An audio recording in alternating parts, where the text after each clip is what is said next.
just got this omnibus spending bill, $1.7 trillion in spending. This is throwing gasoline on the inflation fire. We're increasing defense spending. We're increasing welfare spending. In fact, we're increasing defense spending on the Ukraine. Included in the omnibus spending bill was another $45 billion in aid for the Ukraine, bringing the total so far this year to $113 billion. Now, first of all, to put that in perspective, the entire military budget for Russia for the year is $65 billion. So the United States alone has given the Ukraine about twice as much as Russia spends total on the war. And America is not the only country giving the Ukraine aid. The Ukraine is getting aid from Europe and maybe Asia. So a lot of money is going into the Ukraine, far more than Russia is spending to fight the war. And it seems that if our real goal was peace, which should be our goal, instead of spending all this money to perpetuate a war, we should be doing everything we could to try to organize a peace, because a peaceful resolution of this crisis should be in everybody's interest. But apparently there's so much money at stake. A lot of people are getting rich off the war, so the last thing they want is peace. Another way, though, to look at the absurdity of the amount of money that we are spending on this war, the $113 billion in aid thus far amounts to about $2,500 per Ukrainian. I'm talking about all the little kids, too. So for a family of four, that would equate to $10,000. Now, $10,000 is about twice the average household income in the Ukraine. That's how much this aid is. So to put that into perspective, for an equivalent amount of money in the United States, that would be $140,000 per family. Could you imagine the United States receiving aid in the amount of $140,000 per household? This is an absurd amount of money, and it's going to continue. There's no reason to believe that we're not going to do the same thing in 2023. In fact, it may even be bigger. The other question, of course, is where's all the money coming from? We don't have this money. We're creating it. We're printing it. We're supposedly fighting a war against inflation, but rather than trying to win the war against inflation, the U.S. is more concerned about perpetuating the war in the Ukraine.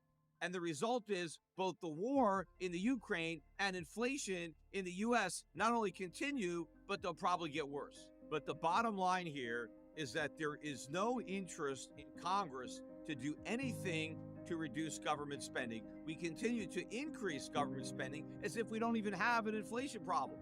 All these politicians are spending all this time talking about how bad the inflation problem is, yet not only do they do nothing to try to solve the problem, but everything they're doing is compounding the problem. They want to just point to the Fed and say, well, it's your responsibility. It takes two to tango. The Fed is not going to be able to get rid of inflation unless the government stops running massive budget deficits that the Fed ultimately has to monetize.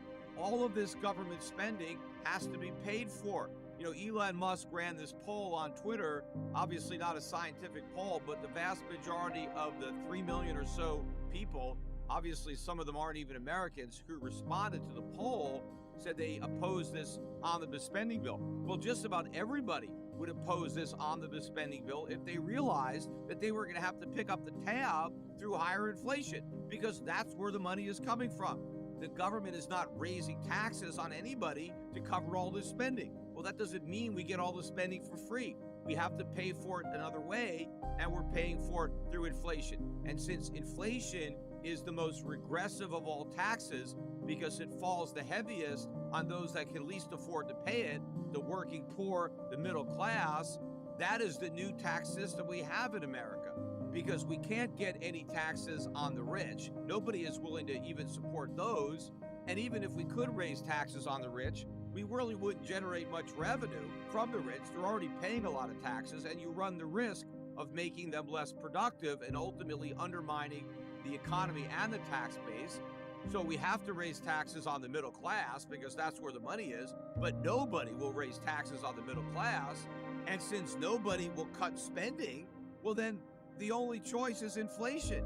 Inflation is the only politically palatable way that government can pay for all this spending. They have no way not to spend. They have no way to raise taxes to cover the cost. So they use inflation to to cover the cost, and then they blame other people for inflation, whether it's Putin, whether it's corporate greed, whether it's the pandemic. They'll never run out of excuses to blame inflation on, and they will never accept responsibility for having created the inflation themselves.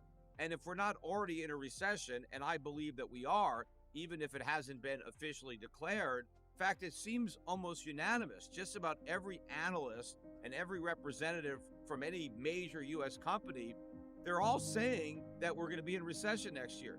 That is very rare. Normally, if a recession is coming, nobody other than me maybe sees it coming.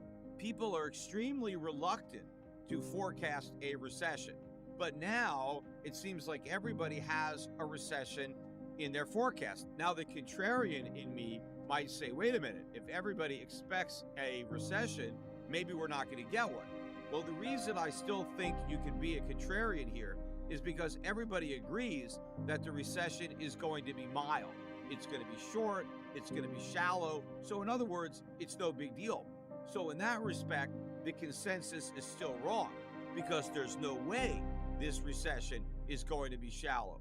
It is going to be extremely deep, and it's going to be long lasting, and it's probably going to include a worse financial crisis than 2008. Think about it. There's no way that this recession can be mild. Recessions generally are proportionate to the booms that precede them. And those booms typically result from the mistakes that are made when the Fed keeps interest rates artificially low.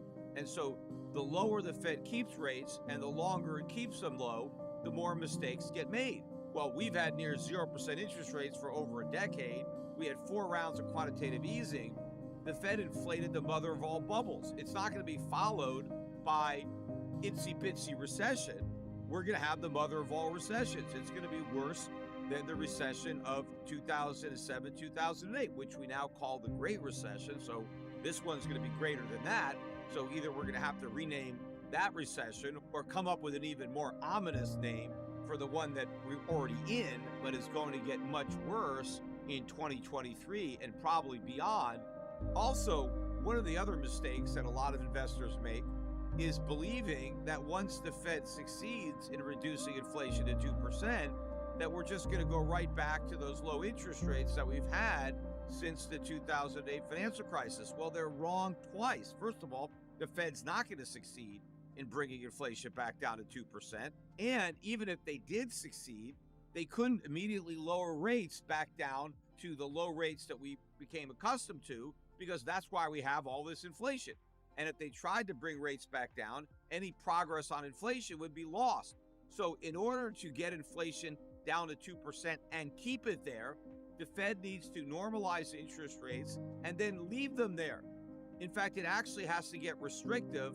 And then once inflation is back down to 2%, we can have a normal rate of interest. But normal interest rates are above the inflation rate, because nobody will normally loan money for less than the rate of inflation, because you're going to lose. You have to get some type of positive return for making a loan. So if inflation goes back down to 2%, maybe rates could be 3 or 4%. They can't go back down to 1% or 0, not unless the Fed wants to unleash the inflation monster that it supposedly just succeeded in corralling.